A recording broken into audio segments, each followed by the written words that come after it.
It really seems like it just has to deal with motivation. People are saying there is a God, there It's is more specific than that. so let me ask you this. So if there is a God and there is a moral code and it doesn't come at your benefit, are you going to follow it? It depends on how you define your benefit. If you If it's, define your benefit, if it's going to come at your expense, would you still Define follow your it? expense. If God came down and said, here is my moral code and you should follow it, but even if you follow it, you are still going to end up in hell, are you going to follow it? well, that was the question that was put to Job and to Christ, right? Because they okay, were but- required. but Hang on, I'm answering your I'm question.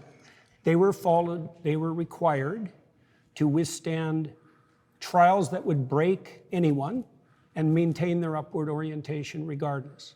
And they did that with Yeah. the motivation of believing that this omnipotent, all-loving God would somehow turn it into a benefit. So they still did it solely for their benefit. So No, when you, not well. yes, let's they define. did. Yes, hang they on, did. hang on. If- Let's if- define benefit. Like, if I did something for your sister, would that be to your benefit?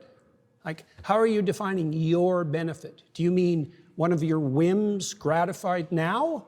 Or do you mean you and everyone you love and know over some reasonable span of time? Like, So what do you mean by you? when you're talking about whims, I think you're talking about something that's more dopamine. When you're talking about morality, you're talking about something that's more serotonin and more ultimately satisfying. So you and I agree on a lot. I mean, when it comes to talking about how men should be masculine and things of that nature, you and I are 100% in agreement. We just don't agree on the justification that God is the only thing that provides morality. It's not a justification, it's a definition.